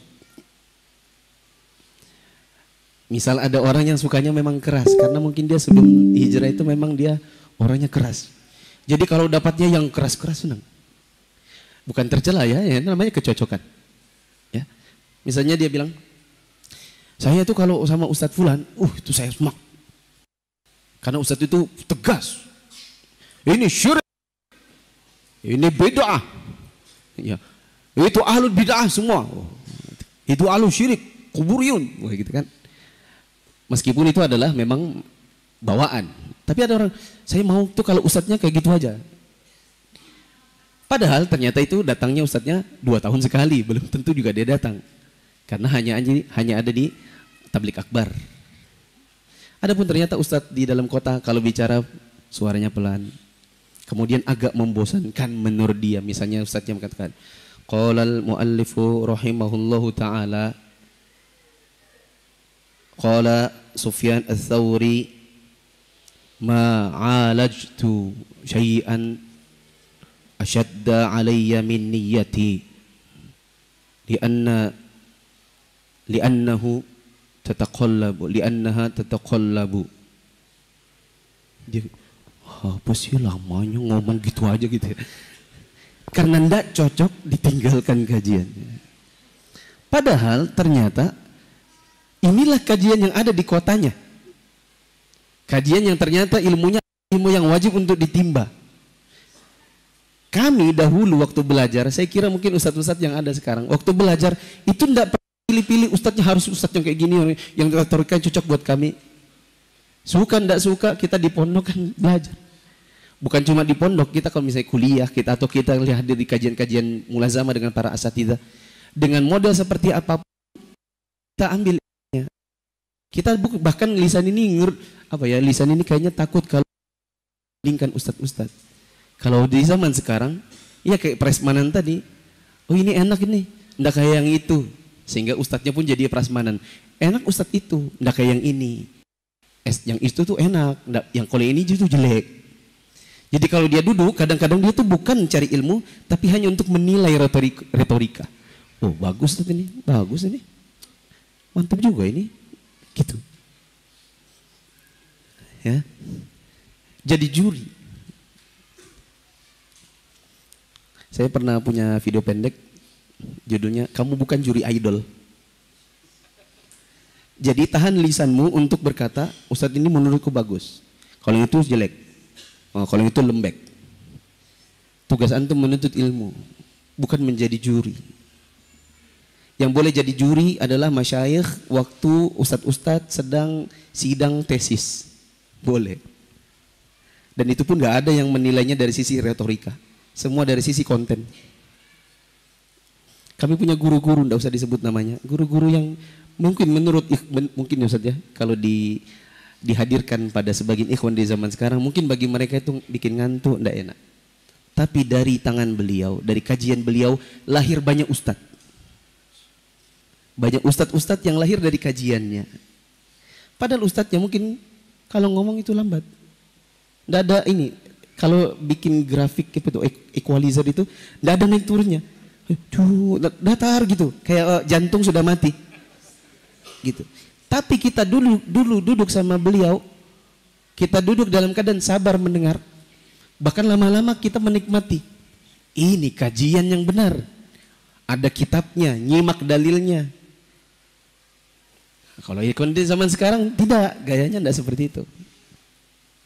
Ya. Selanjutnya, yang keberapa? Berapa? Yang ke-8. Yang ke-8.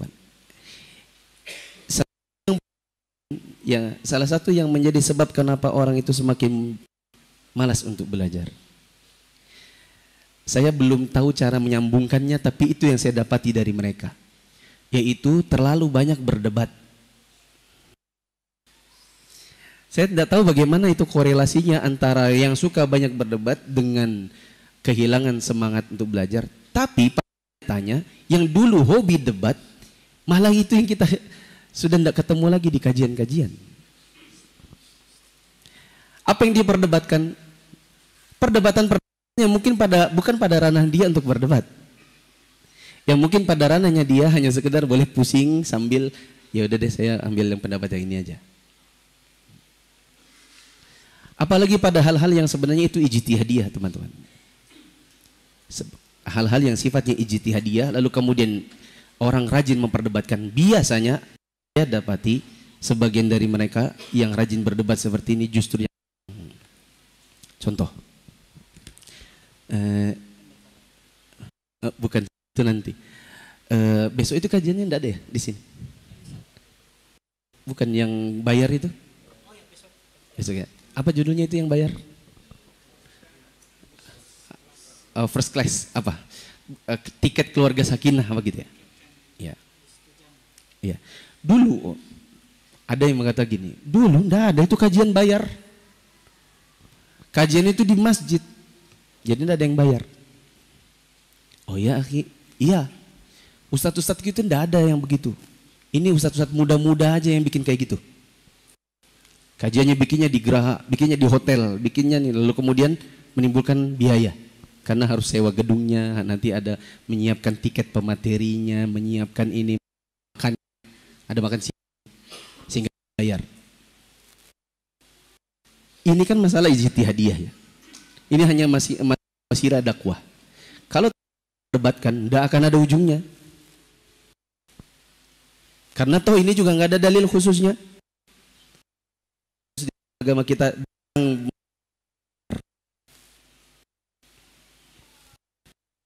ulama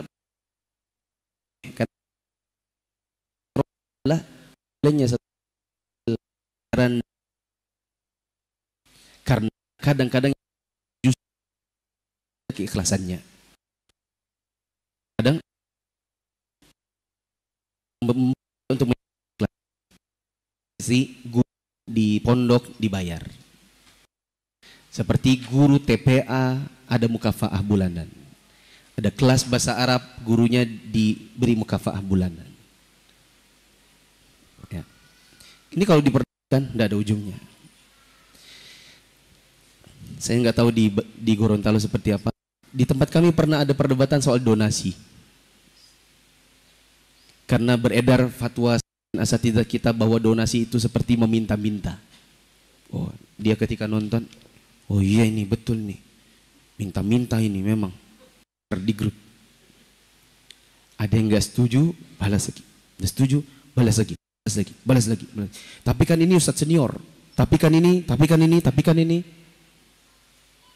Padahal kalau kita gali, masalah donasi masalah apa? Ya, saya pernah akhirnya mengumpulkan di tempat ini, kami kumpulkan para ikhwan karena terjadi perdebatan di antara mereka. Sebenarnya boleh atau tidak membuka donasi.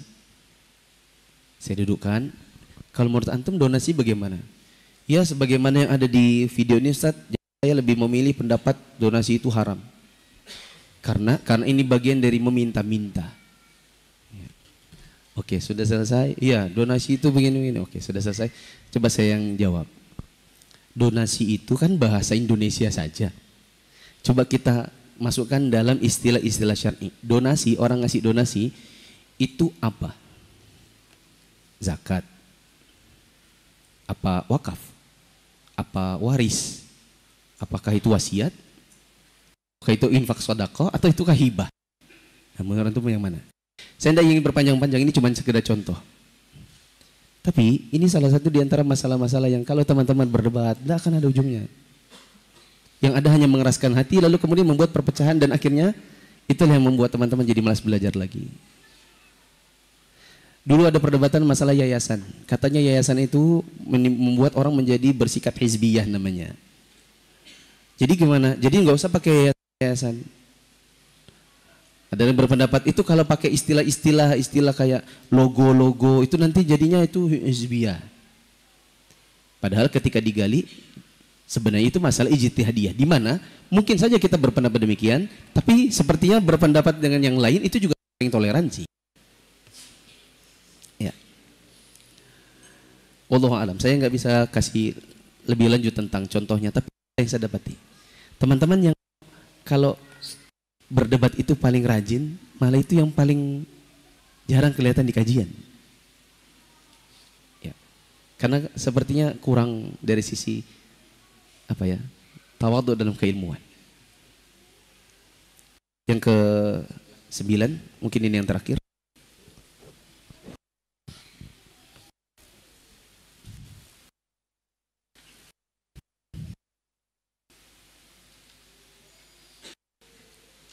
Tunggu, saya cek. Ini enggak. Oke, yang ke-9, maksiat. Antara sebab yang paling banyak membuat seorang jadi malas belajar adalah maksiat. Ya Pak Ustadz, mungkin yang disebutkan Ustadz Hamdi tadi, maksiat yang berhubungan dengan perempuan. Mungkin sebagian orang ada yang sudah belajar, tapi kalau dengan perempuan itu belum bisa jaga. Belum bisa jaga pandangan. Ada yang pacaran. Di beberapa kajianan itu ada kertas pertanyaan gini. Ustadz, di antara jamaah itu ada yang nampaknya pacaran. Karena mereka bujang sama perawan. Kalau mampir di kajian, ketika parkir motor selalu sebelahan. Begitu turun dari motor, tukar hadiah.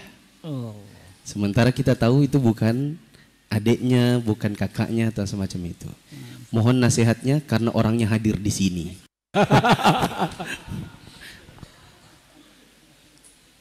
Ada laporan dari salah seorang akhwat, japri sama ikhwan yang kebetulan Anda tahu ikhwan itu selalu duduk kajian paling depan. Jadi yang di depan ini berbahaya Ustaz. Iya. Jujur yang duduk paling depan itu yang japri. Dia bilang, Ustadz kenal fulan? Iya kenal. mohon dinasihati karena saya sudah dijapri dia dari DM Instagram. Saya blok, dia pindah ke FB. Dia nggak tahu bagaimana cara dia dapat WA saya. Saya blok lagi, dia pindah ke Telegram. Dan kalau Ustaz Mahmud tadi memberi contoh ada orang berzina, itu bukan contoh di sini saja. Itu di beberapa kejadian yang bahkan wafat setelah berzina. Padahal jilbab besar. Allah. Ketemu di mana pasangannya? Ketemu di grup alumni SMA. Ya, ini grup-grup alumni itu kadang-kadang berbahaya, apalagi grup alumni yang campur. Yang mungkin di situ ada pacar SMA-nya. Lalu kemudian, oh ini dia. Setelah itu mulai jari, WA anda ya, WA anda ya, jangan, takut kepada Allah. Besok lihat lagi, WA enggak ya, WA. Lama-lama WA, Assalamualaikum. Jangan-jangan, dihapus. Tapi sudah ada jejaknya. Rupanya yang di sebelah sana juga gayung bersama. Dia WA, iya ada apa? Setelah itu Assalamualaikum, Waalaikumsalam, di mana ini, gimana kabar? Alhamdulillah baik. Sekarang kamu sudah ini, oh ya belum ini. Lama-lama chat berlanjut. CLBK, apa itu CLBK? Cinta lama bersemi kembali. Akhirnya jatuh ke dalam pacaran, terus jatuh ke dalam kumpul berdua. Lama-lama kalau sudah terjerat seperti itu, ya teman-teman, kita terjerat pada sebuah tipu daya yang agung, tipu daya yang besar maksud saya. Sebagaimana firman Allah Ta'ala, Inna kaidakunna azim. Sesungguhnya tipu daya kalian wahai para wanita itu adalah besar. Ya. Sedangkan untuk syaitan, Allah mengatakan Inna kaidah syaitan kana dha'ifa. Tipu daya syaitan itu lemah. Sehingga Syekh Abdurrahman bin Nasir As-Sa'di mengatakan bila dua ayat ini dikumpulkan, ini menunjukkan bahwa tipu daya wanita itu lebih besar daripada tipu daya syaitan. Kadang-kadang dimulai dari sekedar WA, lama-lama akhirnya berlanjut pertemuan, lama-lama akhirnya check-in. Contoh yang lain teman-teman adalah masih hobi dengan mengumpulkan film-film. Sebagian orang itu ada yang sudah ngaji tapi masih dengan pergi ke bioskop. Ya, senang dengan film-film baru karena memang hobi film dan tidak ditinggal. Memang sulit meninggal bagi orang yang memang sudah kecanduan, tapi harus diusahakan. Ya. Yang maksiat yang lain adalah karena makan harta haram. Sudah ngaji tapi tipu sana tipu sini.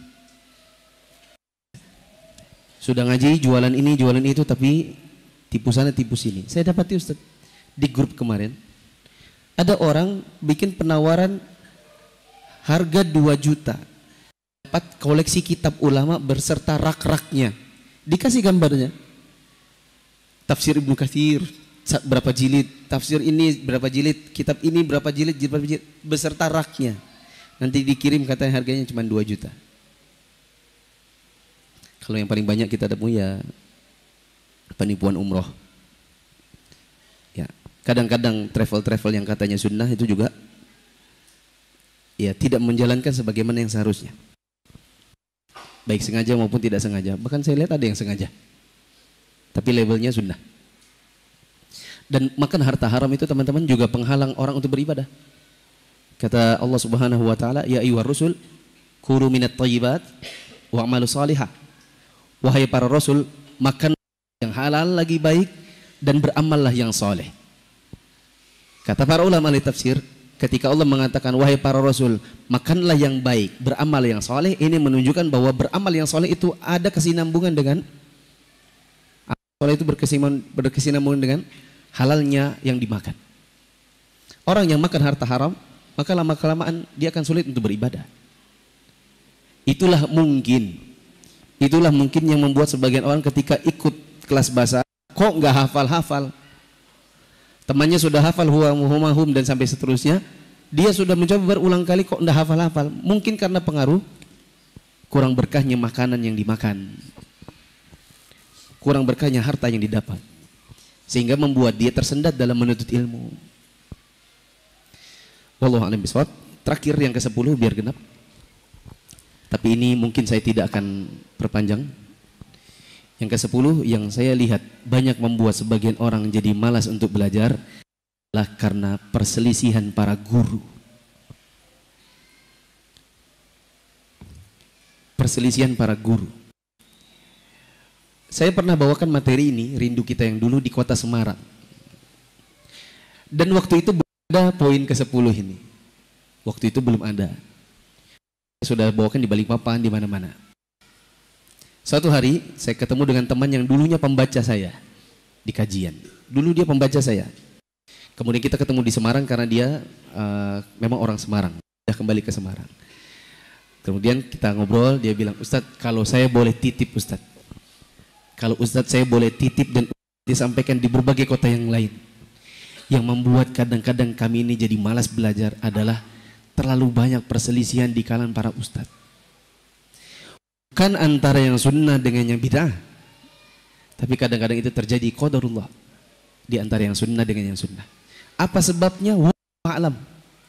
Kita mau bilang itu juga masalah keikhlasan, kita nggak berani menuduh. Kita mau bilang itu adalah masalah hati, memang itu kenyataan, nggak enak juga ngomongnya. Kita ini adalah masalah perbedaan ijtihad. Sementara sudah belajar usul fikih tentang ijtihad.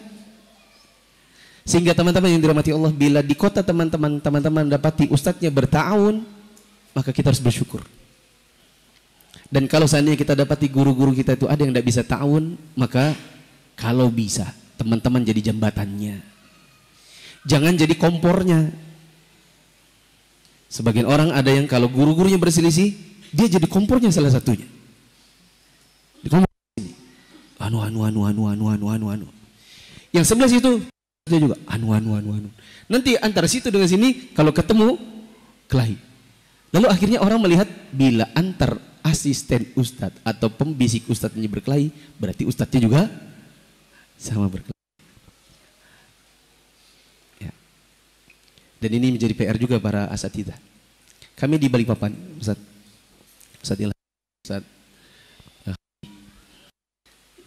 di Balikpapan kami punya pertemuan asatidzah per bulan. Bermula dari 2022 bulan Februari di rumah Ana. Selanjutnya Ana mengajak, yuk kita pertemuan tiap bulan. Meskipun acaranya cuma makan-makan awalnya. Makan-makan. Baru di pertemuan kesekian mulai membicarakan hal-hal yang isinya adalah masalah, bagaimana penyelesaiannya dan seterusnya. Akhirnya dari semua itu, kita tidak bilang kita ini tidak ada permasalahan.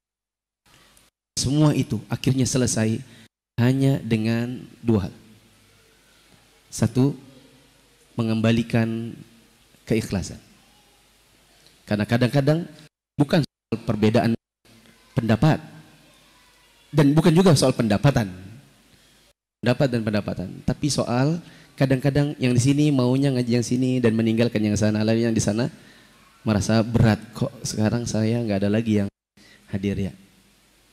Yang kedua adalah jika ada permasalahan guru kadang ada masalah yang kita cukup lupakan saja, bukan dibahas dan cukup ini kepala ini merasa kita terzolimi, merasa kita tersakiti, solusinya hanya kita mencoba untuk melupakan dan berlapang dada dan sambil mengingat-ingat pendapat para ulama, seperti ketika ada orang yang dulunya menyakiti Ibnu Taimiyah, lalu kemudian orang itu meninggal, lalu ada yang senang dengan meninggalnya, maka Ibnu Taimiyah justru memarahi murid-murid yang senang. Kata Ibnu Taimiyah, apakah kalian senang kalau seandainya saudara kalian diazab oleh Allah gara-gara kalian? Kalau misalnya, anggap saja, saya tinggal di Gorontalo, saya anggap saja pernah mendengar kalamnya Ustadz Mahmud, lalu kemudian saya tersinggung, kemudian saya memendam di hati sampai mati. Saya khawatir kemudian dosa itu ada pada beliau misalnya, ya, dan tidak selayaknya seorang dai demikian. Maka dia ada pada titik tertentu yang harus dia lakukan hanya sekedar lapang dada bahwa dia pernah terzolimi orang dan tidak perlu mendam. Karena toh mungkin dia juga pernah berada di posisi yang menzolimi orang. Saya pernah punya video pendek, saya bilang gini, jangan terendam. Kadang-kadang kita juga butuh dimaafkan. Apakah kita tidak pernah menyakiti hati orang? Kadang kita pernah menyakiti orang, sengaja pun tidak sengaja, dan kita minta untuk dimaafkan. Maka bila ada orang pun tak sengaja berbicara tentang dirimu, maafkan saja. Karena itu akan membuat dirimu semakin lapang dada. Ya. Dan lapang dada membuat dirimu akan terus berjalan di jalan Allah dalam keadaan insya Allah ikhlas tanpa ada masalah. Mungkin ini bisa saya sampaikan, kurang lebihnya mohon maaf. Bila ada pertanyaan, ada 3 ustadz yang lain. Saya sudah capek bicara di sini. Kami ucapkan jazakumullahu khairan atas nasihat yang diberikan oleh Ustadz guru kita Muflis Safitra hafizahullah taala, dan sebenarnya sudah lewat dari perjanjian tadi 20.30 sudah didirikan sholat isya. Namun karena baru selesai materi ini, kami minta persetujuan dari para jemaah sekalian, apakah kita lanjutkan untuk sesi tanya jawab dengan beliau?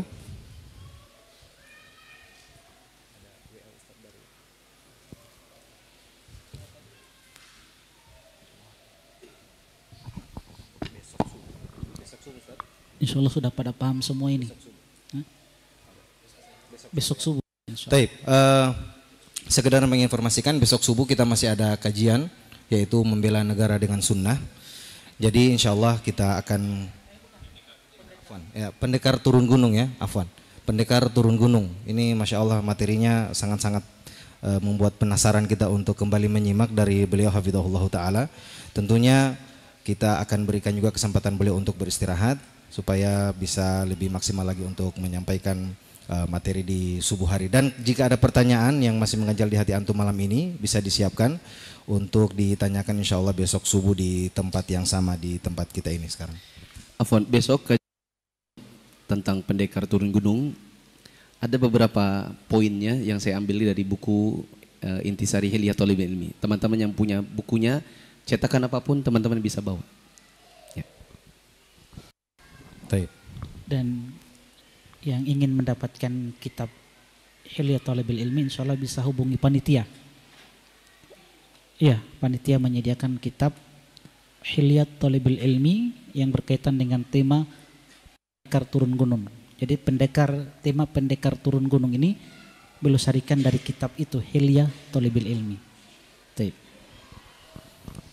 Taib jamaah yang dimuliakan Allah Subhanahu wa taala, saya rasa sudah cukup penyampaian kita pada malam hari ini. Sekali lagi kami ucapkan jazakumullahu khairan katsiran atas nasihat yang disampaikan oleh para asatidzah kita. Semoga Allah membalas beliau-beliau dengan kebaikan yang besar, senantiasa memberikan taufik, senantiasa memaafkan dan mengampuni dosa-dosa beliau dan dosa-dosa kita semua.